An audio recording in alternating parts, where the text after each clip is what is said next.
और आइए शुरुआत करने जा रहा हूं आज की पहली बड़ी खबर के साथ। और पहली बड़ी खबर, सबसे बड़ी खबर है, T20 वर्ल्ड कप से आ रही है। पाकिस्तान भारत के खिलाफ मैच नहीं खेलेगा। हार के डर से पाकिस्तान ने सरेंडर कर दिया है।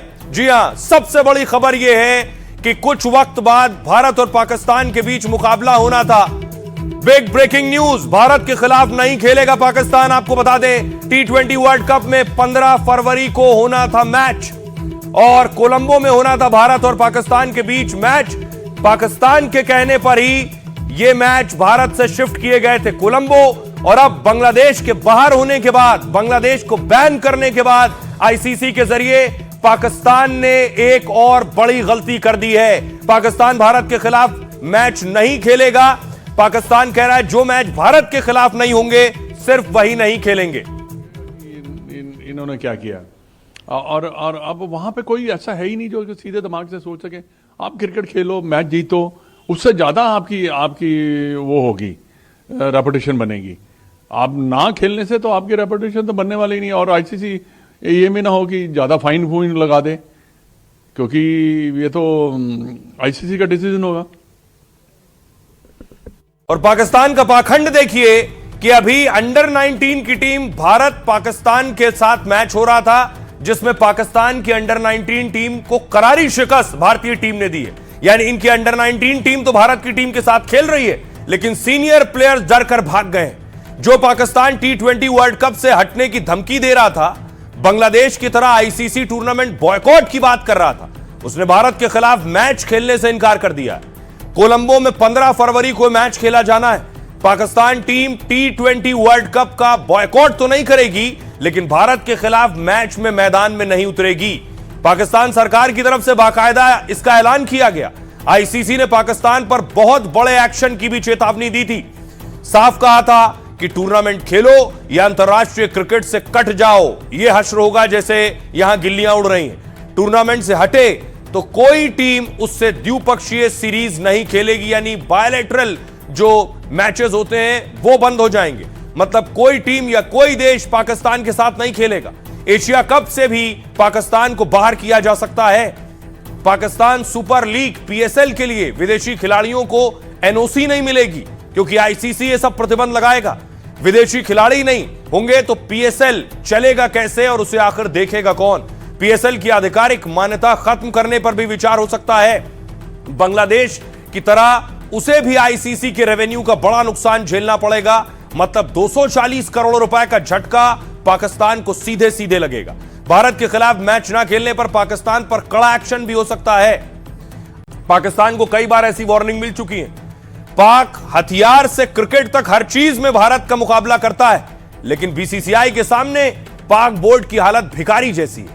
आज बीसीसीआई की कीमत करीब 18,000 करोड़ रुपए से ज्यादा की है, जबकि पीसीबी की ब्रांड वैल्यू सिर्फ 450 करोड़। कहां 18,000 करोड़ और कहां 450 करोड़। इसी तरह आईपीएल की ब्रांड वैल्यू इधर 1,62,000 करोड़ रुपए तक पहुंच गई है और इनके पीएसएल की वैल्यू सिर्फ कुछ हजार करोड़ रुपए बताई जाती है। यह है पीएसएल की स्थिति। 2025 में पाक को काफी सालों बाद आईसीसी टूर्नामेंट की मेजबानी मिली। चैंपियंस ट्रॉफी के लिए पाकिस्तान ने 869 करोड़ रुपए खर्च दिए, लेकिन भारत ने पाक में ना खेलने से उसे भारी घाटा हुआ और एक आंकड़े के मुताबिक 740 करोड़ का घाटा झेला है। नुकसान की भरपाई के लिए खिलाड़ियों की सैलरी तक काट दी गई। घरेलू खिलाड़ियों की फीस में 90% तक कटौती कर दी गई है। महिला खिलाड़ियों की फीस तो उसने मजदूरों से भी कम कर दी है। सोचिए, पाक में मजदूरों को कम से कम 11,000 रुपए वेतन मिलता है, लेकिन घरेलू महिला क्रिकेटरों को 6,000 की सैलरी दे रहा है। मेंटोर के तौर पर वकार यूनुस, शोएब मलिक जैसे खिलाड़ी जुड़े थे, लेकिन पीसीबी ने उन्हें घरेलू टीमों के मेंटोर से पद से हटा दिया है, क्योंकि पाक के इन पूर्व क्रिकेटर की फीस करीब 15 लाख रुपए थी और पाक के पास अपने खिलाड़ियों को देने के लिए पैसे नहीं बचे। पिछले साल भारत ने एशिया कप में पाक खिलाड़ियों से हाथ पीछे खींच लिया। तब पाक खिलाड़ी रेफरी को ना हटाने पर टूर्नामेंट छोड़ने की धमकी दे रहे थे, लेकिन जब पता चला इससे पाक को 141 करोड़ का नुकसान होगा तो वापस मैच खेलने और आईसीसी के नियम मानने को राजी हो गया था। उसके बाद आपको याद होगा नकवी साहब कैसे ट्रॉफी लेकर भाग गए। लेकिन अब पाकिस्तान T20 वर्ल्ड कप जो 15 फरवरी को हो रहा है भारत के खिलाफ वो नहीं खेलेगा। इसका सीधा नुकसान सिर्फ और सिर्फ पाकिस्तान को होगा।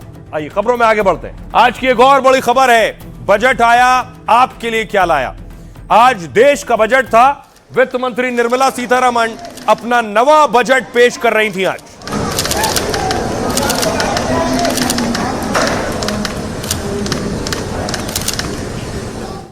तो जब वित्त मंत्री बजट पेश कर रही थी, सभी की नजरें और निगाहें इस ओर थी कि आज उनके लिए क्या खास होगा, क्या सस्ता होगा, क्या महंगा होगा। Over the next 5 years, standardized, high quality, we will develop ecologically sustainable, impacting global business. दूसरी तरफ देखिए, इधर बजट भाषण पढ़ रही थी वित्त मंत्री, दूसरी तरफ बीजेपी कार्यालय में बीजेपी अध्यक्ष और उनके नेता बजट देख रहे थे।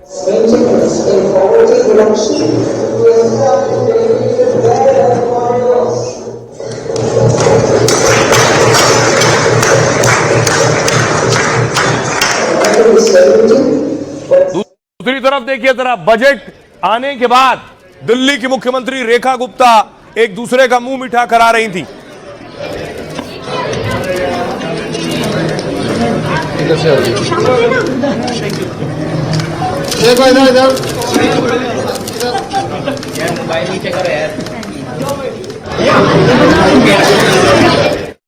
दूसरी तरफ कांग्रेस पार्टी प्रदर्शन कर रही थी बजट के खिलाफ, बीजेपी जश्न मना रही थी और कांग्रेस विरोध कर रही थी। ये तस्वीरें मध्य प्रदेश के भोपाल की देख रहे हैं, कांग्रेस के नेता सड़कों पर उतरे थे।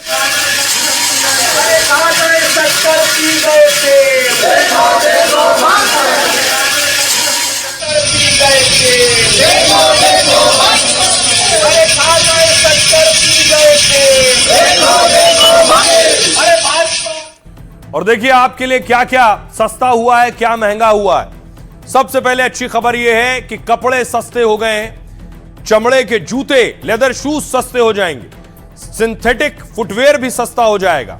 अच्छी खबर यह भी है, जो लोग बीमार हैं, कैंसर की बीमारी से पीड़ित हैं, कैंसर की 17 दवाएं सस्ती हो गई, डायबिटीज की दवाएं सस्ती होंगी, 7 दुर्लभ बीमारियों की दवाएं सस्ती होंगी। इसके अलावा अगर फोन खरीदने की सोच रहे हैं तो स्मार्टफोन सस्ता होगा और टैबलेट सस्ते होंगे। साथ ही लिथियम आयन सेल भी सस्ते हो जाएंगे, मोबाइल की बैटरी सस्ती हो जाएगी और ईवी बैटरी भी सस्ती हो जाएगी। अगर कुछ और खरीदने की सोच रहे हैं तो सोलर ग्लास भी सस्ते हो जाएंगे और माइक्रोवेव ओवन भी सस्ता हो जाएगा। साथ ही सीएनजी गैस और बायोगैस भी सस्ती हो जाएगी। विमानों का ईंधन आपको सस्ता मिलेगा, यानी विमानों का ईंधन सस्ता होने से आपका हवाई सफर सस्ता हो सकता है, विदेश यात्रा सस्ती होगी और विदेश में पढ़ाई करना भी सस्ता होगा। खेल से जुड़े सामान, अगर खेल के शौकीन हैं तो उससे जुड़े सामान भी सस्ते होंगे। लेकिन देखिए महंगा क्या क्या होने जा रहा है। शराब महंगी होगी, खनिज महंगा होगा, कोयला महंगा होगा, कबाड़ भी महंगा होगा। यह है बजट में आज का क्या महंगा क्या सस्ता। अब जरा इसके बाद सुनिए लोग क्या कह रहे हैं। इसके बाद बहुत लंबी चौड़ी लिस्ट है, महिलाओं और युवाओं और किसानों के लिए क्या है वो भी आपको बताऊंगा। पहले लोगों को सुनिए। अच्छी बजट भी है और अभी भी रिलीफ है, आम जनता को रिलीफ है। दवाइयाँ सस्ती की, बैटरी सस्ती की। सरकार ने कुछ कड़े निर्णय लिए हैं, लेकिन उम्मीद है कि ये आगे के लिए पॉजिटिव होगा। थोड़ा बहुत ऊपर नीचे तो किया है, क्योंकि एक्चुअली सीतारमण जी ने बजट बहुत शानदार दिया है, लेकिन उसको समझने के बाद वो मार्केट को एक्चुअल स्थिति समझ में आई। डीजल सस्ता होना चाहिए, टोल टैक्स जिनसे वसूली हो गई उन्हें हटाना चाहिए, ये बजट में लाना चाहिए, तब देश के ट्रांसपोर्टर सुखी होंगे। टोटलिटी में अगर ग्राउंड जीरो की किसी किसान के लिए बात करें या किसी व्यापारी वर्ग के लिए बात करें तो मुझे नहीं लगता कि ऐसा कोई मेजर इफेक्ट दिखना है इस बजट से। बजट हुआ है उसमें एमएसएमई को भी हेल्प करने की बहुत बात की गई है, जो बहुत हद तक अच्छा है। मैं उसको बहुत सुखद मानूंगा, परंतु कहीं ना कहीं इस बाजार को कि गिरावट ने कहीं ना कहीं इस बजट को कहीं ना कहीं एक छोटा दिखाने की कोशिश करी है। आज का बजट हम युवाओं के लिए वरदान साबित हुआ है एवं हम वह युवा हैं आज के बजट को देखते हुए जो नौकरी लेने वाले युवा नहीं, नौकरी देने वाले युवा बने। बजट में हमें वैसे काफी उम्मीदें दी, जैसे लड़कियों के लिए बड़े फायदे दिए हैं, हॉस्टलों के लिए, ये सभी चीजें अच्छी दी हैं। बजट बहुत बढ़िया रहा, उसके लिए दिल से धन्यवाद। और जो महिलाओं के लिए हर जिले में हॉस्टल खोले जा रहे हैं वो एक बहुत ही अच्छा विचार है। बजट तो बहुत अच्छा रहा, पर मध्यम वर्गीयों के हिसाब से बजट नहीं है भैया, थोड़ा महंगाई और कम होना चाहिए। अब देखिए जरा इस बजट में किसके लिए क्या है। सबसे पहले महिलाओं के लिए क्या है। निर्मला सीतारमण ने अपने नवे बजट में महिलाओं को तोहफा दिया है। हर जिले में गर्ल्स हॉस्टल बनाने का ऐलान किया है। उच्च शिक्षा हासिल करने वाली छात्राओं को इसका लाभ मिलेगा। लखपति दीदी योजना का शी मार्ट से विस्तार होगा, यानी जो स्वयं सहायता समूहों को अपना प्रोडक्ट बेचना आसान हो जाएगा। उन्हें एक प्लेटफॉर्म मिलेगा शी मार्ट्स के नाम पर, उन्हें अपना सामान बेचने का अवसर मिलेगा। यहां इससे महिलाएं अपने बिजनेस की असली मालिक बन सकेंगी। इसके अलावा देखिए किसानों के लिए क्या है। कृषि मंत्रालय के लिए 1,40,000 करोड़ का बजट आवंटित किया गया है। छोटे किसानों की आय बढ़ाने पर फोकस है। पशुपालन के लिए लोन आधारित सब्सिडी कार्यक्रम शुरू होंगे। 2030 तक काजू और कोको को ग्लोबल ब्रांड बनाने का टारगेट है। अखरोट और बादाम की खेती को बढ़ावा दिया जाएगा। नारियल प्रोत्साहन योजना लागू करने का ऐलान है और इससे 1 करोड़ किसानों को लाभ मिलेगा।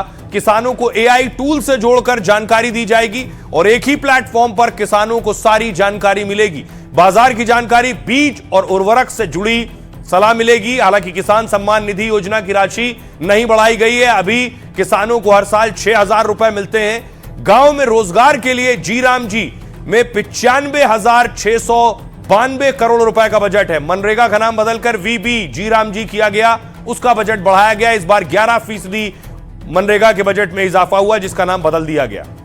अब बात युवाओं के लिए क्या है। वित्त मंत्री निर्मला सीतारमण ने ऑरेंज इकोनॉमी को बढ़ावा देने पर जोर दिया है। इसके तहत एनिमेशन, विजुअल इफेक्ट्स, गेमिंग, कला में मौके बढ़ेंगे। 15,000 स्कूलों और 500 कॉलेजों में विशेष लैब बनाए जाएंगे। 2030 तक 20 लाख से अधिक युवाओं को इस क्षेत्र में मौका मिलेगा। हेल्थ सेक्टर में 2.5 लाख से ज्यादा नए नौकरी के मौके मिलेंगे और 2030 तक हेल्थ सेक्टर में लाखों नए प्रोफेशनल तैयार करना टारगेट है। पीएम मोदी ने आम बजट की तारीफ करते हुए युवा शक्ति का बजट कहा है। पीएम ने कहा इस बजट से नए रोजगार के अवसर बढ़ेंगे। बजट से आत्मनिर्भर भारत को नई रफ्तार मिलेगी। सुनिए जरा बजट के बाद पीएम मोदी क्या कह रहे हैं। बजट वर्तमान के सपनों को साकार करता है। 2047 के विकसित भारत की हमारी ऊंची उड़ान का मजबूत आधार है। इस बजट में मेक इन इंडिया और आत्मनिर्भर भारत अभियान को नई रफ्तार के लिए महत्वाकांक्षी रोड मैप प्रस्तुत किया गया है। इंफ्रास्ट्रक्चर को मजबूत करने के लिए कई बड़े कदम उठाए गए हैं। ये सारे कदम विकसित भारत की यात्रा की गति को और तेज करेंगे। रसोई का जो बजट है उसके लिए अभी पूरा 100 है, लेकिन हाँ बेस्ट किया है उन्होंने। सिलेंडर के दाम कम हुए हैं। क्योंकि जितना सोचा था बजट के बारे में वो उन्होंने बिल्कुल वैसा ही पेश किया। हमें ज्यादा उम्मीद थी नहीं, उन्होंने ज्यादा पेश हमारे लिए किया नहीं है। जहां तक हॉस्टल्स की बात है, हॉस्टल खोलना एक अलग बात है। एक बिल्डिंग तैयार करके उसमें बच्चों को सेट करना बहुत, उनको फैसिलिटीज क्या मिलेगी हॉस्टल्स में ये डिपेंड करता है। विकसित देश के लिए, विकसित भारत के लिए ये जो बजट पेश किया गया है वो बहुत ही सराहनीय है। आज की महिला सहानुभूति के आधार पर बजट नहीं चाहती, वो अपने सामर्थ्य के आधार पर बजट चाहती है और ये बदलाव आदरणीय मोदी जी के टेन्योर में आया है। बहुत न्यूट्रल बात की गई है, ना पॉजिटिव ना नेगेटिव, कि R&D की जाएगी, IT को बढ़ावा दिया जाएगा। अगर उस पे थोड़ा और फंड अलॉट होता या उस पे थोड़ा फोकस बात होती तो शायद फीमेल्स को और थोड़ा बेनिफिट मिलता। आर्टिफिशियल इंटेलिजेंस और डेटा सेंटर सबको इतने अच्छे से टच किया है जो कि हमारा गेम चेंज करेगा। और सबसे ज्यादा मजा हमको आया शी मार्ट के बारे में सुन के।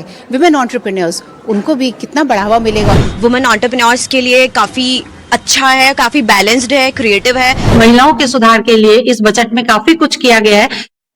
अब आपने महिलाओं को सुन लिया। महिलाएं कह रही हैं उनके सुधार के लिए, उनके लिए बहुत कुछ इस बजट में है। लेकिन एक अच्छी खबर नहीं है, बजट आते ही सोने चांदी के दाम हो गए। सोने चांदी के दाम जो रफ्तार से आगे बढ़ रहे थे, हर साल दिन दूने रात चौगने के हिसाब से आगे बढ़ रहे थे, देखिए जरा क्या हुआ। सबसे पहले सोने का हाल देखिए। 29 जनवरी को 1,69,000 में 10 ग्राम सोना था। उसके बाद देखिए 30 जनवरी को 1,49,000 में आया, गिरा है सोना। उसके बाद 1 फरवरी को 1,38,000 और गिर गया है।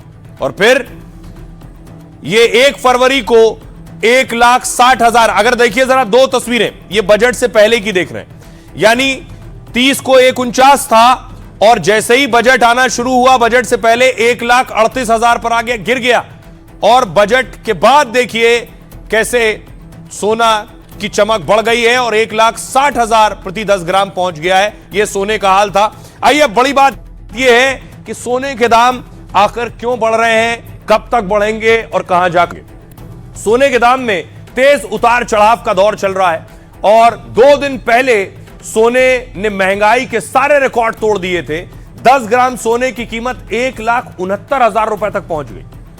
साथ ही लेकिन बजट से पहले इसके दाम 1,38,000 रुपए तक पहुंचे।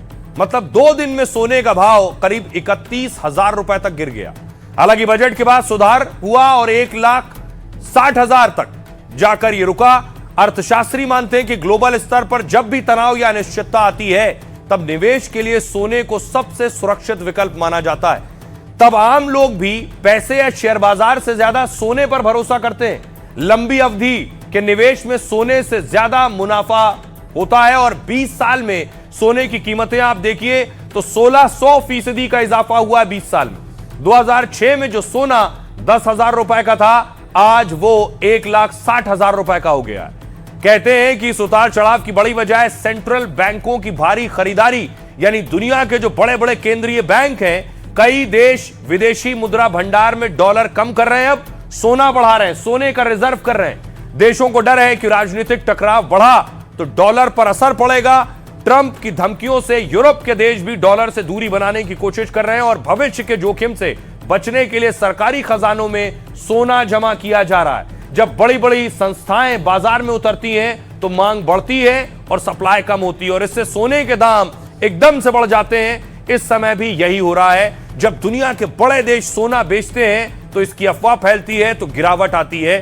यह है सोने का हाल इस वजह से। सुनिए जरा मार्केट एक्सपर्ट क्या कह रहे हैं। देखिए, गोल्ड एंड सिल्वर तो हमेशा से ही सेफ असेट रहा ही है क्योंकि ये लिक्विड असेट होती है और लेकिन हाँ, मैं आम आदमी की पहुंच से ये धीरे धीरे बाहर होता जा रहा है। एक आप फॉर एग्जांपल, अगर मेरा बजट 50,000 रुपये का है तो जहां मेरा 10 ग्राम गोल्ड आ सकता था, आज की डेट में वो 2 या 3 ग्राम आएगा। तो इन्वेस्ट वाइसली। आम आदमी पहले जो इन्वेस्ट करता था वो ज्वेलरी में कर देता था और मेकिंग चार्जेस पे कर देता था, लेकिन आज की डेट में उनको इन्वेस्टमेंट बहुत वाइजली सोच समझ के करना है और उसको एंड यूज़र की तरह नहीं, एक इन्वेस्टर की सोच के साथ उसमें सोने और चांदी में उसको इन्वेस्ट करना है। इसमें जो है सोना चांदी गिरने का सबसे बड़ा कारण था कि एक तो ओवरबोट पोजीशन में था, दूसरा जो इसमें सटोरिये घुसे हुए थे, इंडिया में लेते थे सोना कॉमिक्स में और चाइना में महंगा था, वहां बेच देते थे। कोई भी अगर वायदा कारोबार में सौदा करता है तो उसके मार्जिन 50% जो 25% 30% तक चल रहा था वो 70% तक पहुंच गया क्योंकि उतार चढ़ाव बहुत ज्यादा हो गए। तो अब मैं आपको बताऊं, न सिर्फ सोना, चांदी का हाल देखिए जरा। चांदी तो सोने से कहीं आगे बढ़ गई। ये चांदी धड़ाम हो गई बजट आते ही।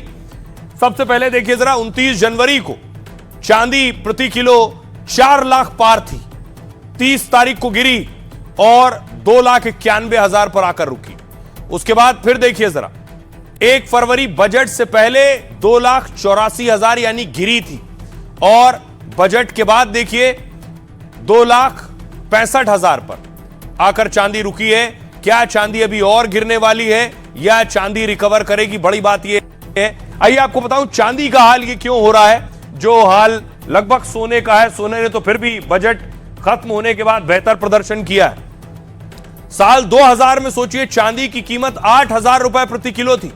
29 जनवरी को चांदी 4 लाख रुपए के पार पहुंच गई। 26 साल में चांदी में 5,000% का इजाफा हुआ है। दुनिया में इतना ज्यादा मुनाफा किसी धातु में नहीं। वैसे तो चांदी सोने के मुकाबले कम कीमती धातु है, लेकिन इसकी मांग सोने से भी ज्यादा है, इसलिए कीमत बढ़ रही है। चांदी का इस्तेमाल सोलर पैनल और इलेक्ट्रिक वाहन में होता है, बैटरी, मेडिकल उपकरणों और नई तकनीकों में इस्तेमाल होती है। इसलिए भी दुनिया भर में चांदी की मांग बड़ी तेजी से बढ़ रही है। लेकिन जितनी चांदी की मांग है उतनी सप्लाई या खनन नहीं हो पा रहा है। इसलिए चांदी के दाम इतने बढ़े कि रिकॉर्ड स्तर पर पहुंच गए हैं। 4 लाख के पार पहुंचने के बाद निवेशकों ने फौरन मुनाफा वसूली शुरू कर दी, यानी बहुत से लोग महंगी कीमत देखकर चांदी को बेचने लगे। इससे चांदी के भाव अचानक तेजी से गिरने लगे हैं और 3 दिन में चांदी 1,36,000 तक सस्ती हो गई। लेकिन जानकार मानते हैं ग्लोबल स्तर पर चांदी की कमी बनी हुई है। ऊपर से ट्रंप के फैसलों से तनाव की संभावना बनी रहती है, इसलिए चांदी की कीमत फिर 4 लाख रुपए के पार जा सकती है। इसलिए एक्सपर्ट कहते हैं चांदी जब जब गिरे तब तब खरीद लीजिए। सुनिए। एकदम बढ़ोतरी आएगी जब वर्ल्ड में अनस्टेबिलिटी है, जैसे कि जगह जगह चल रहे हैं, 23 देशों में युद्ध चल रहे हैं, उसी में सारे मेटल महंगे होते हैं। ये मेन वजह वो है और ये भी होना है, अभी कुछ नहीं हो सकता। मेन तो वार सोने चांदी की है जी, मेन तो या तेल की है, तेल के पीछे सोना, सोने के पीछे चांदी, सब एक चीज के साथ चलता रहता है जी। अब देखिए बजट आ गया। बजट आने के बाद विपक्ष क्या कह रहा है, बड़ी चीज है। विपक्ष आज प्रोटेस्ट कर रहा था। अखिलेश यादव संसद के बाहर प्रदर्शन कर रहे थे। फॉर्मूला 1 लागू करो, लागू करो, लागू करो, फॉर्मूला 1 लागू करो, लागू करो, लागू करो। दूसरी तरफ देखिए जरा, पश्चिम बंगाल के आसनसोल में क्या हो रहा था, वहां भी प्रदर्शन हो रहा था।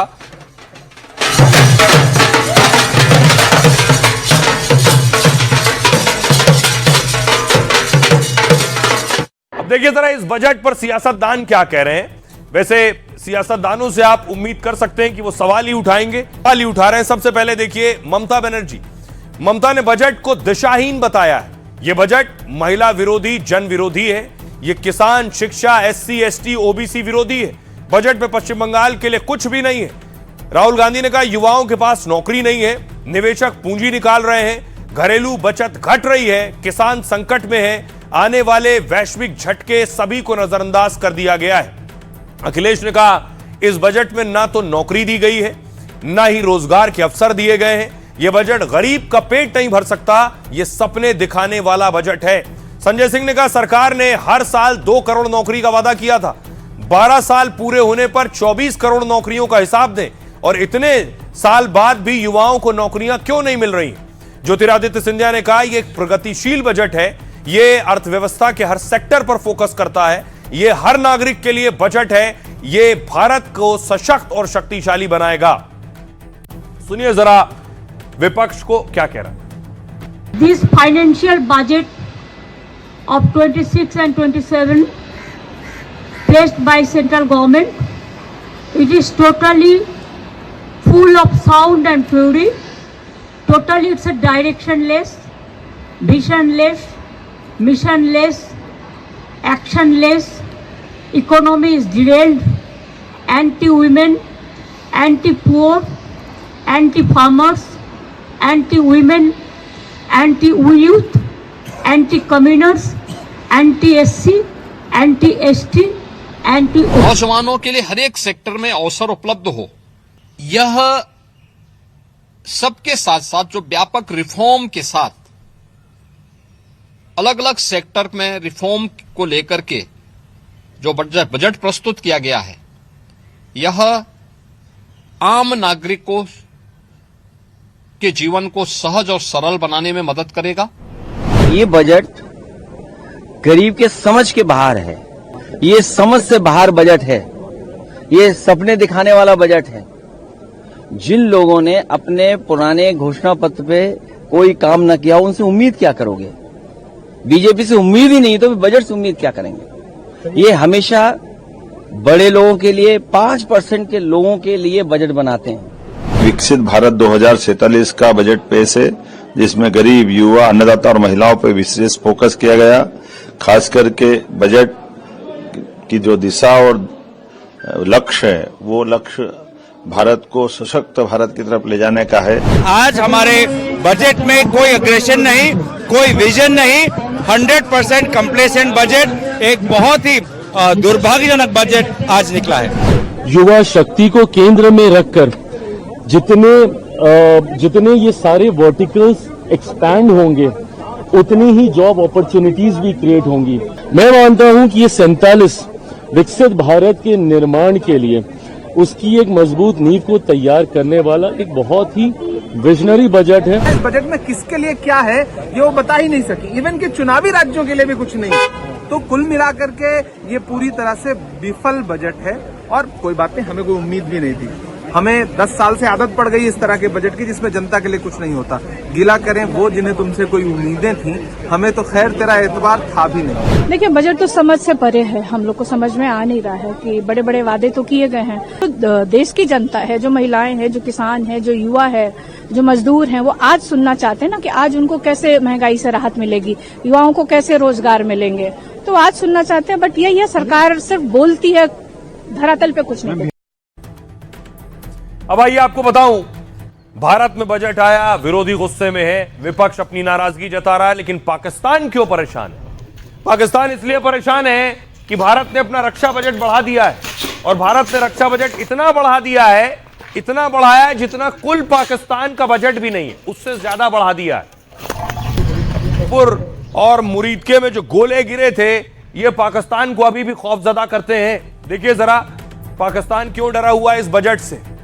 भारत की सैन्य तैयारी और पाकिस्तान की सैन्य तैयारी देखिए जरा। भारत का जो रक्षा बजट है वो 7,80,000 करोड़, मानिए लगभग 8 लाख करोड़ का भारत का रक्षा बजट हो गया, और पाकिस्तान का जरा देखिए 72,000 करोड़ है, सिर्फ 72-73,000 करोड़।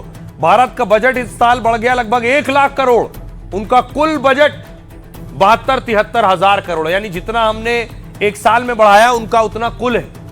भारत का रक्षा बजट पाकिस्तान की तुलना में देखिए जरा 10 गुना ज्यादा है। ऑपरेशन सिंदूर के बाद भारत का पहला बजट पेश हुआ है। वित्त मंत्री ने 7,80,000 करोड़ रुपए का बजट आवंटित किया है। पिछले साल की तुलना में यह 1,19,000 करोड़ रुपए ज्यादा है। भारत ने जितनी बढ़ोतरी की है उतना पाक का रक्षा बजट भी नहीं। बजट का बड़ा हिस्सा नए हथियार, फाइटर जेट खरीदने पर खर्च होगा, हेलीकॉप्टर, मिसाइल सिस्टम, रडार खरीदने में इस्तेमाल होगा। आधुनिकीकरण के लिए कैपिटल बजट 2,19,000 करोड़ रखा गया है, और दुनिया में जंग के माहौल और पाक चीन खतरों के बीच रक्षा बजट बढ़ा है। ऐसे माहौल में भारत अपनी सेना को आधुनिक बनाने की तैयारी में है। Drone, missile, fighter jet, cyber सुरक्षा से लैस होना है भारत का मकसद। रफाल फाइटर जेट, सबमरीन और UAV ड्रोन प्रोजेक्ट पाइपलाइन में है भारत। रक्षा बजट का बड़ा हिस्सा इनकी खरीद में खर्च होगा। ऑपरेशन सिंदूर के बाद रक्षा बजट बढ़ाने की मांग हो रही थी, और रक्षा बजट में स्वदेशी उत्पादन को बढ़ावा देने पर सबसे ज्यादा जोर है।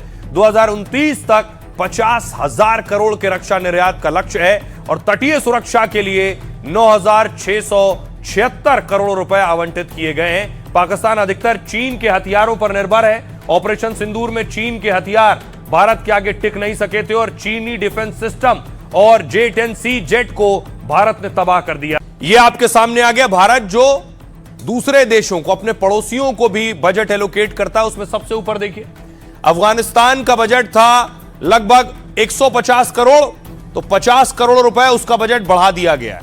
बांग्लादेश का बजट 60 करोड़ था और 60 करोड़ कम कर दिया गया, यानी 60 करोड़ दिया गया, 60 कम कर दिया गया। पहले 120 करोड़ था, आधा गिरा दिया गया है बांग्लादेश का बजट। उसे इस तरह के खुराक की सख्त जरूरत थी। मालदीव को भी देखिए झटका दिया गया है। 550 करोड़ मालदीव का बजट था, जो अब कर दिया गया 50 करोड़ कम, यानी 500 करोड़। नेपाल को 800 करोड़ बजट को में 100 करोड़ रुपए और ज्यादा जोड़ दिए गए हैं। भूटान में देखिए जरा 2,288 करोड़ भूटान को बजट भारत देता था, और अब 138 करोड़ रुपए बढ़ा दिए गए। लेकिन सबसे ज्यादा झटका बांग्लादेश को लगा है, आधा बजट कम कर दिया गया है। भारत के बजट में हर साल विदेश मंत्रालय को भी बजट जाता है। दुनिया के अलग अलग पड़ोसी और दुनिया के देशों को भारत से बजट मिलता है। भारत ने बांग्लादेश को इस बजट में सबक सिखाया है जो जरूरी था। बांग्लादेश का आवंटन 60 करोड़ रुपए कम कर दिया है भारत ने। नेपाल, भूटान का बजट बढ़ाकर चीन को भी भारत ने टेंशन दे दी है, और इस बजट में चाबहार परियोजना के लिए राशि आवंटित नहीं हुई है। अमेरिका ईरान तनाव के बीच इस परियोजना पर सवाल उठने लगे हैं। आइए अब आपको सुनवाता हूं, सुनिए जरा एक्सपर्ट क्या कहते हैं बजट में, और रोजगार बढ़ेंगे इससे? बिल्कुल रोजगार बढ़ेंगे। सुबह से जो बातचीत हो रही थी कि किस तरीके से नए टेक्सटाइल पार्क बनाए जाएं, इसके अंदर उसको प्राथमिकता दी गई है कि नए टेक्सटाइल पार्क बनाए जाएंगे, और खाली टेक्सटाइल पार्क नहीं। सुबह से बात यही हो रही थी चर्चा में भी कि किस तरह से स्किल लेबर मिले, उसके लिए इन्होंने फिर से एक किस क्षेत्र में स्किल लेबर की अभी डिमांड बढ़ने वाली है बताइए। सबसे ज़्यादा टेक्सटाइल के अंदर बढ़ने वाला है। बजट इंफ्रास्ट्रक्चर पे फोकस्ड है, जिसकी बहुत ज़्यादा ज़रूरत है, जिससे कि जो मैं पहले बात कर रहा था उससे रूरल डेवलपमेंट को बहुत मदद मिलेगी। ये लोकल को ग्लोबल बनाने का बजट है, क्योंकि MSME क्षेत्र में ये विशेष ध्यान दे रहा है। कैपिटल एक्सपेंडिचर में वृद्धि की है। उन्होंने वे वृद्धि करते समय इसका ध्यान रखा है कि इस वृद्धि के साथ साथ जो फिस्कल डेफिसिट और जो ऋण का डेट का जो उन्होंने लक्ष्य रखा है। अब देखिए जरा, बड़ी चीज ये, सब कह रहे थे कि तमिलनाडु और पश्चिम बंगाल में चुनाव है तो ये चुनावी बजट होगा, बहुत बड़ा कुछ तो चुनाव जैसा नहीं दिखा, लेकिन हां, इन राज्यों के लिए भी कुछ ना कुछ सोचा गया है। देखिए जरा, कई राज्यों के लिए बाकायदा कॉरिडोर बनाए गए। कौन कौन से? 7 हाई स्पीड रेल कॉरिडोर का ऐलान हुआ है। वाराणसी से सिलीगुड़ी कहा जा रहा है चुनाव है। दूसरा है दिल्ली वाराणसी, यह भी हाई स्पीड रेल कॉरिडोर का ऐलान किया गया है। चेन्नई बेंगलुरु तमिलनाडु में भी चुनाव है, विपक्ष ये भी कह रहा है। मुंबई पुणे भी इसमें शामिल है। ये इसके अलावा पुणे से हैदराबाद भी हाई स्पीड रेल कॉरिडोर का ऐलान किया गया है। हैदराबाद से बेंगलुरु के लिए भी ऐलान किया गया है, साथ ही हैदराबाद से चेन्नई के लिए भी ऐलान किया गया है। आइए अब आपको सुनवाता हूं, सुनिए जरा रेल मिनिस्टर क्या कुछ कह रहे हैं इन कॉरिडोर्स पर। दिल्ली से उत्तर प्रदेश, बिहार और वेस्ट बंगाल, इस पूरे बेल्ट में एक नया इकोनॉमिक कॉरिडोर बनेगा। हेल्थ केयर हो, एजुकेशन हो, किसी भी तरह के काम के लिए आना जाना हो, इकोनॉमिक एक्टिविटी बहुत मल्टीप्लाई होगी, बहुत बड़ा इससे बेनिफिट मिलेगा। करीब ये 4000 किलोमीटर के 7 नए कॉरिडोर्स हैं और करीब 16 लाख करोड़ रुपए का इन्वेस्टमेंट इन सब में आएगा। 7 new high speed rail corridors, वो इंडियन रेल ट्रैवलिंग पब्लिक के लिए बहुत बड़े घोषणा है कि high speed rail which is just short of bullet train, 7 new corridor होंगे एंड बड़े बड़े शहर भी लिंक कर रहे हैं, वाराणसी वगैरह।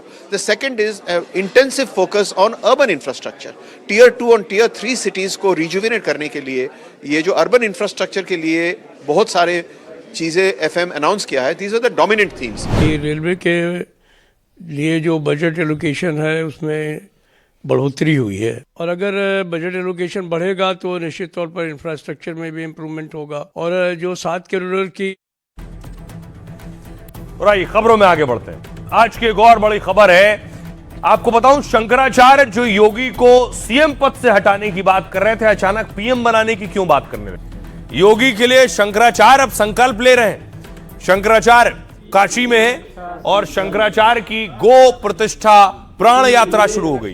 संकल्प गौ माता का नहीं विकल्प, इसीलिए रक्षा संकल्प पर करेंगे चोट, गौ रक्षा को देकर वोट, माता का नहीं विकल्प, इसीलिए रक्षा संकल्प, माता का नहीं विकल्प, इसीलिए रक्षा संकल्प। दूसरी तरफ आज यूपी के सीएम योगी आदित्यनाथ संत रविदास जी की मूर्ति का अनावरण करने पहुंचे थे।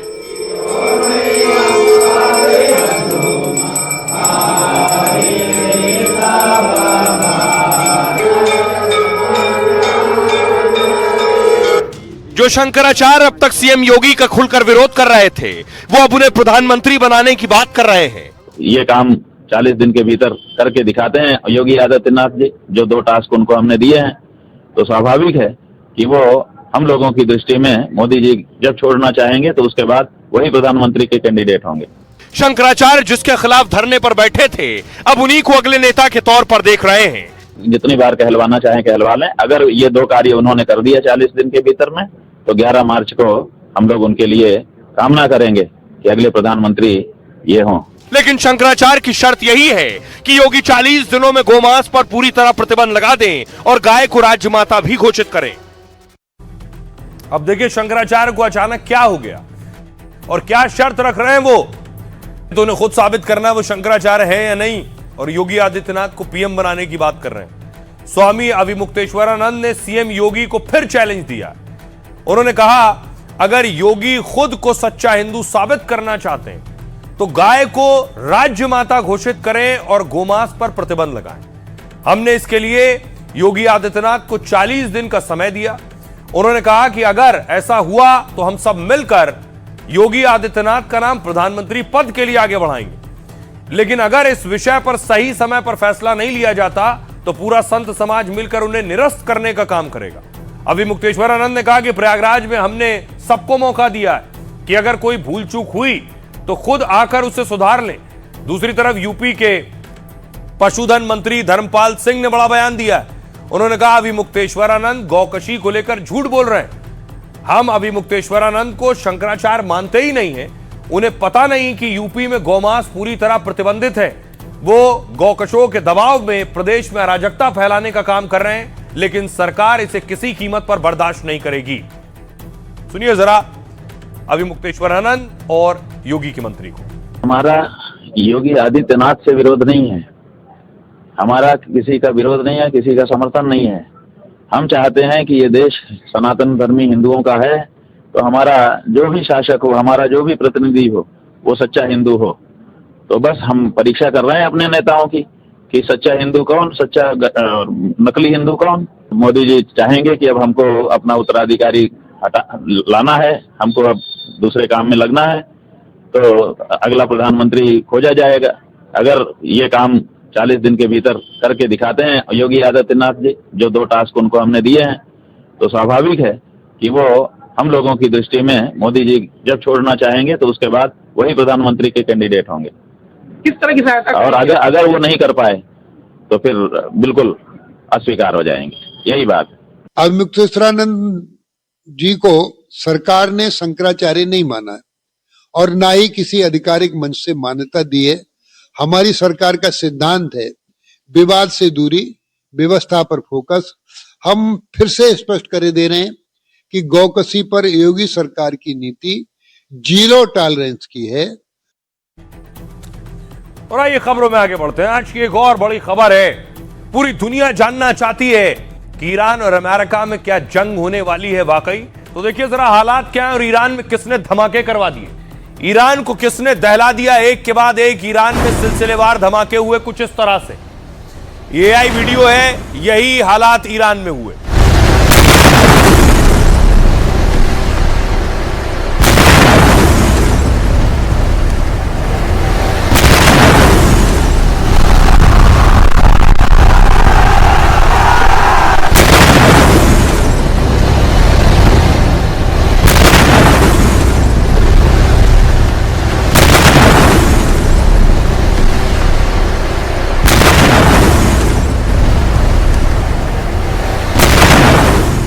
और देखिए इस तरह के जो धमाके हुए उसके बाद हश्र देखिए, ये इमारतों का हाल हो गया है, पूरी तरह से तबाह हो गई, चारों तरफ मलबा बिखरा है।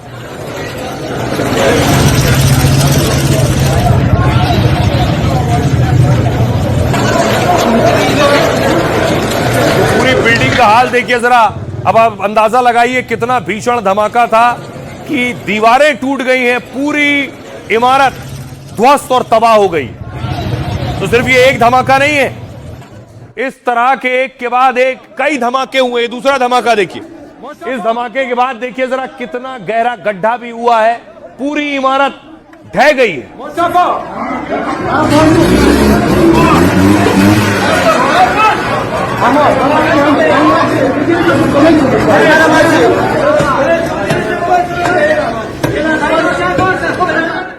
अब देखिए एक और धमाका मैं आपको दिखाऊं, तीसरा धमाका। ये धुएं का गुबार उड़ता दिख रहा है और ये आप देख रहे हैं, ये एक के बाद एक। ये कौन करवा रहा है ईरान में धमाके, बड़ा सवाल ये है।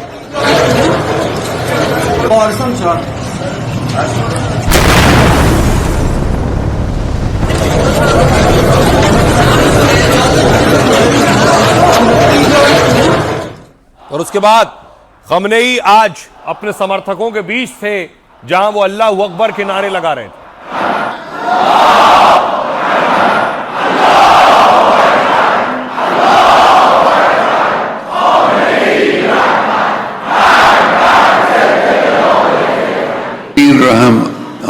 पहले सड़कों पर हल्ला बोल हुआ, तोड़फोड़, आगजनी और बवाल हुआ, लेकिन अब ईरान में धमाकों पर धमाके होने लगे।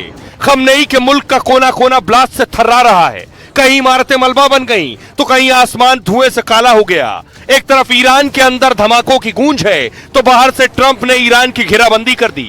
अमेरिका के युद्धपोत ने ईरान की छाती पर आकर समंदर में डेरा डाल दिया है। आसमान में बम बरसाने वाले विमान गरज रहे हैं। युद्ध की आहट से ईरान ने रूस और चीन के साथ शक्ति प्रदर्शन की तैयारी तेज कर दी है। जल्दी खमनेई, पुतिन और जिनपिंग के योद्धा ट्रंप की सेना के खिलाफ मैदान में उतरने वाले हैं। अब देखिए जरा ईरान में कहां धमाके हो रहे हैं। एक के बाद एक कई शहरों में धमाके हुए। ये ईरान का नक्शा आप देख रहे हैं। तेहरान, परन, कोम, नतांज वहां जहां परमाणु रिएक्टर थे वहां भी धमाका हुआ जहां परमाणु रखे थे। उसके बाद अहवाज, ये बंदर अब्बास और तबरीज, ये वो शहर हैं जहां एक के बाद एक धमाके हुए। अब हालात ये हैं कि गुस्सा ईरान में बढ़ रहा है क्योंकि ईरान को हर घटना के पीछे अमेरिका पर ही शक है। ईरान की संसद में अमेरिका की मौत के भी नारे लग रहे हैं। सांसदों ने सेना की वर्दी में नारे लगाए। America, America, America, America, America,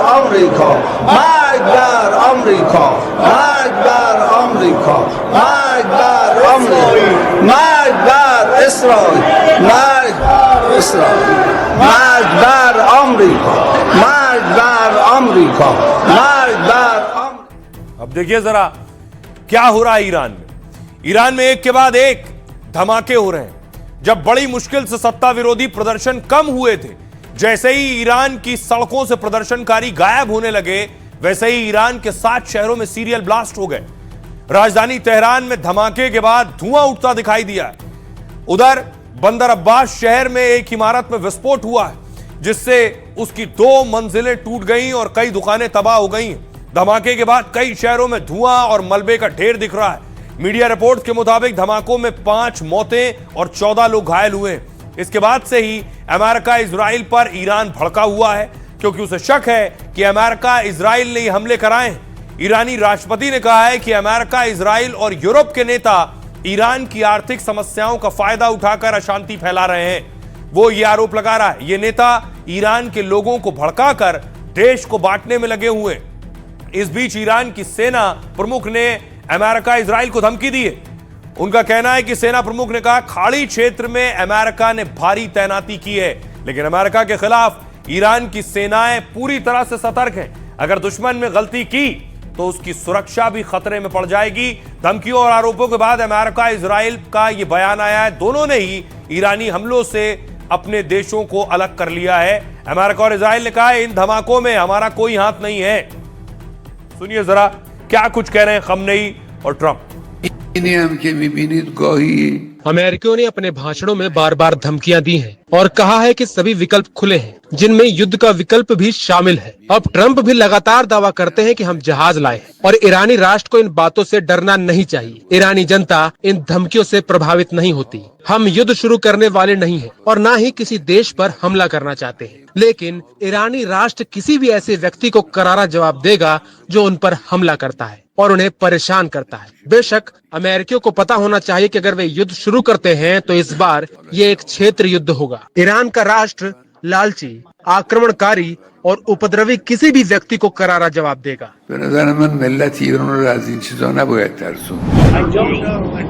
आप परमाणु हथियारों के बिना एक संतोषजनक समझौता कर सकते हैं और उन्हें ऐसा करना चाहिए, लेकिन मुझे नहीं लगता कि ईरान ऐसा करेगा। वे हमसे बात कर रहे हैं, गंभीरता से बात कर रहे हैं। अमेरिका को हमें धमकाना और डराना बंद करना चाहिए। बातचीत में लेन देन शामिल होता है। ईरान निष्पक्ष और संतुलित वार्ता के लिए तैयार है। तो ईरान को लग रहा है उसके यहां धमाके हो रहे हैं, प्रदर्शन हो रहा है, इन सब के पीछे अमेरिका का हाथ है। इसलिए ईरान भी अपनी तैयारी जोर शोर से कर रहा है। चाहे उसकी मिसाइल्स की बात हो, मिसाइल सिटी की बात हो, ईरान ने सारी तैयारी पूरी कर रखी। उसे लग रहा है कि कभी भी किसी भी वक्त अमेरिका ईरान पर अटैक कर सकता है। इसलिए ईरान पूरी तरीके से जवाब देने की तैयारी कर चुका है। देखिए जरा ईरान की तैयारी देखिए। ईरान ने पूरी मिसाइल सिटी बनाई हुई है। उसकी खास मिसाइल्स कौन सी हैं देखिए। ये है, इसको कहते हैं खुर्रम शहर 4। इसे ईरान की सबसे घातक मिसाइल माना जाता है। यह 2000 किलोमीटर रेंज वाली हाइपरसोनिक मिसाइल है। ध्वनि की गति से 8 गुना तेज इसकी रफ्तार है। 1500 किलोग्राम तक का भारी वॉरहेड ले जा सकती है, यानी विस्फोटक ले जा सकती है 1500 किलो। मोबाइल लॉन्चर से दाग सकते हैं और रडार इसे पकड़ नहीं पाते हैं। यह खासियत इजराइल के किसी कोने तक टारगेट किया जा सकता है इस मिसाइल को। अगली मिसाइल देखिए जरा, यह है फतेह 2। इसे ईरान की पहली हाइपरसोनिक मिसाइल कहा जाता है। इसकी रफ्तार 17,890 किलोमीटर प्रति घंटा है। 1400 किलोमीटर रेंज वाली यह मिसाइल इतनी तेज है कि मौजूदा मिसाइल डिफेंस सिस्टम इसे रोकने में नाकाम माने जाते हैं। इजरायली ठिकाने और अमेरिकी सैन्य बेस से निशाना बनाए जा सकते हैं उस मिसाइल से। यह देखिए सजील 2। इस मिसाइल की रेंज करीब 2500 किलोमीटर बताई जाती है। इस घातक मिसाइल को लॉन्च करने में सिर्फ 2 मिनट का वक्त लगता है। यह मिसाइल 500 से 1500 किलो विस्फोटक अपने साथ ले जा सकती है। यह है शहाब 3, ईरान की सबसे पुरानी लेकिन सबसे भरोसेमंद मिसाइल मानी जाती है और इसकी रेंज 1300 से 2000 किलोमीटर के बीच है और यह न्यूक्लियर वॉरहेड ले जाने में भी सक्षम है। यह मिसाइल अपने साथ 1200 किलो विस्फोटक ले जा सकती है। यह जुल्फिकार, यह शॉर्ट रेंज बैलिस्टिक मिसाइल है। रेंज करीब 700 किलोमीटर है इसकी सबसे बड़ी ताकत जबरदस्त सटीकता जो कि 10 मीटर है। जुल्फिकार को मोबाइल लॉन्चर से भी दागा जा सकता है और खासतौर पर सऊदी यूएई में अमेरिकी अड्डे उड़ाने के लिए इसे बनाया गया है। तो बार बार ईरान कह रहा है अमेरिका कोई गुस्ताखी ना करे। अमेरिका के सारे सैन्य ठिकाने जो मुस्लिम मुल्कों में उसके आसपास हैं वो टारगेट पर हैं। सुनिए, ईरान के मिसाइल और रक्षा सिस्टम किसी भी बातचीत का विषय नहीं होंगे। उन्होंने कहा कि ये देश की सुरक्षा का अहम हिस्सा है और सामान्य वार्ता में शामिल नहीं किए जाएंगे। अब दूसरी तरफ देखिए, खुमैनी जो खमनेई से पहले सुप्रीम लीडर थे, उन्हें आज खमनेई ने श्रद्धांजलि दी है, उनके लिए फातिहा पढ़ी है।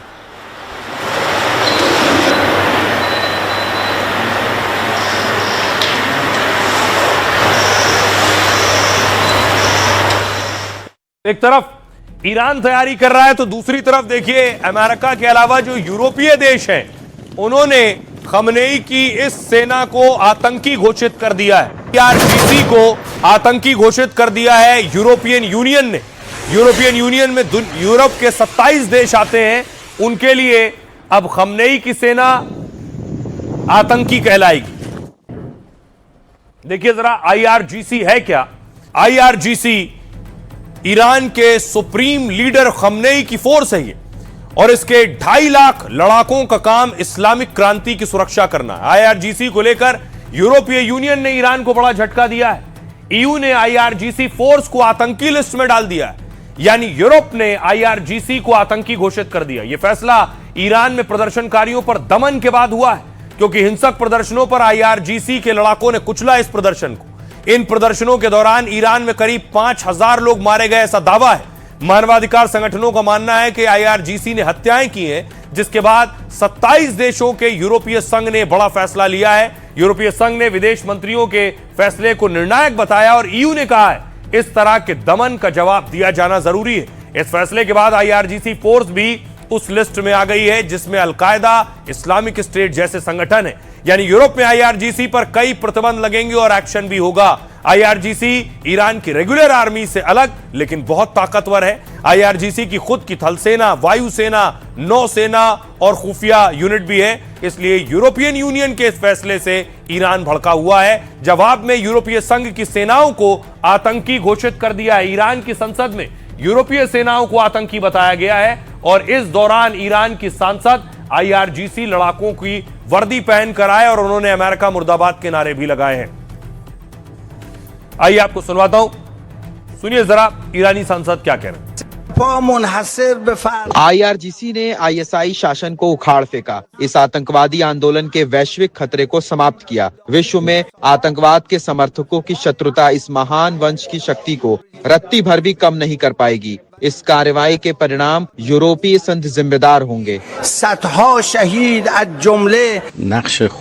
यूरोप पतन की ओर अग्रसर है और अंतर्राष्ट्रीय मंच पर अपनी भूमिका दिन प्रतिदिन खोता जा रहा है और जल्द ही यह महसूस करेगा कि आईआरजीसी को आतंकवादी संगठन घोषित करना एक रणनीतिक गलती थी, क्योंकि आईआरजीसी आईएसआईएस और अन्य आतंकी समूहों के खिलाफ लड़ाई में एक अत्यंत महत्वपूर्ण शक्ति है। अगर आईआरजीसी न होता तो यूरोपीय लोग आज पेरिस या किसी अन्य यूरोपीय शहर में आईएसआईएस का सामना कर रहे होते। जो हालात बन रहे हैं, ये हालात बता रहे हैं कि ईरान और अमेरिका में क्या वाकई युद्ध होगा। दोनों की ताकत देखिए जरा, ईरान और अमेरिका की। अमेरिका के पास 42 लाख करोड़ का रक्षा बजट है। 82 लाख करोड़ का रक्षा बजट है। फिर से प्ले कीजिए इसे जरा। ईरान का रक्षा बजट मैं आपको बताऊं, ईरान का 1,42,000 करोड़ और अमेरिका का 82 लाख करोड़ का रक्षा बजट है। इसके अलावा अमेरिका के पास सक्रिय सैन्य कर्मी 13 लाख हैं और ईरान के पास लगभग 6 लाख सक्रिय सैन्य कर्मी। अमेरिका के पास 13,000 कुल इस तरह के विमान हैं, फाइटर कह सकते हैं, और 550 ईरान के पास है। अमेरिका के पास 13,000 विमान वाहक पोत अमेरिका के पास 11 है और ईरान के पास एक भी वॉरशिप नहीं है। अमेरिका के पास पनडुब्बी लगभग 70 हैं और ईरान के पास 25 पनडुब्बी हैं। लेकिन बैलिस्टिक मिसाइल की बात करें तो अमेरिका के पास लगभग 25,000 हैं और ईरान के पास 3,000 बैलिस्टिक मिसाइल्स हैं। परमाणु हथियार अमेरिका के पास 5,000 से ज्यादा हैं और ईरान के पास जो परमाणु हथियार हैं उसकी कोई पुष्टि नहीं है। तो अगर युद्ध की स्थिति पैदा होगी तो अमेरिका के आगे ईरान का ही नहीं टिक पाएगा। अब बारी है लाइफ का फंडा की। धन की बचत और उसका सही इस्तेमाल भी एक कला है। जिसने सीख लिया वो हमेशा खुश रहता है और कई लोग तो बहुत धन दौलत कमाने पर भी संपन्न नहीं बन पाते। आचार्य चाणक्य ने पैसे बचाने और बढ़ाने का बहुत अहम फंडा दिया है। आचार्य चाणक्य ने कहा, आपदर्थे धनम रक्षेत दारान रक्षेत धनैर्पि। मतलब आपातकाल या बुरे वक्त के लिए हमेशा कुछ पैसे बचा कर रखना चाहिए, क्योंकि अचानक कोई बड़ी बीमारी या हादसा हो जाए, आर्थिक संकट जैसे नौकरी चली जाए या फिर धंधा चौपट हो जाए। ऐसी मुसीबत में अगर सब साथ छोड़ भी देते हैं तो आपको बचाया हुआ धन सच्चे दोस्त की तरह आपकी मदद करता है। इसलिए आचार्य चाणक्य कहते हैं कि अपने खर्चों पर ध्यान देना चाहिए और बेवजह पैसे उड़ाने से बचना चाहिए। जैसे बूंद बूंद से घड़ा भरता है, इसी तरह थोड़ी थोड़ी बचत से आप खूब पैसे जमा कर सकते हैं। बस आपको बेवजह के लोन से बचना चाहिए और अपनी आमदनी के स्रोत भी बढ़ाने चाहिए। आचार्य चाणक्य ने यह भी कहा कि पैसे सिर्फ जमा करने से न बढ़ते हैं और न आपको बढ़ाते हैं। जैसे एक जगह भरा हुआ पानी गंदा हो जाता है और बहता पानी साफ रहता है, इसी तरह पैसों का सही इस्तेमाल जरूरी है। पैसों को बढ़ाने के लिए सोच समझकर निवेश करना चाहिए। खुद की शिक्षा पर किया गया खर्च सबसे अच्छा निवेश होता है। कुछ पैसे भविष्य की योजनाओं पर खर्च करना चाहिए और कुछ दान जैसे कल्याण के कामों के लिए जो आपको सच्ची खुशी दे। इस तरह आचार्य चाणक्य ने लाइफ का अहम फंडा दिया है। मुश्किल वक्त के लिए पैसे बचाने चाहिए, उधार लेने या देने से हमेशा बचना चाहिए और खुद की तरह अपने पैसों को भी काम पर लगाइए। तो जहां से जो अच्छा हासिल हो उसे अपनाइए। अपना और अपनों का बहुत बहुत ख्याल रखिए। रुक रहे हैं एक ब्रेक के लिए।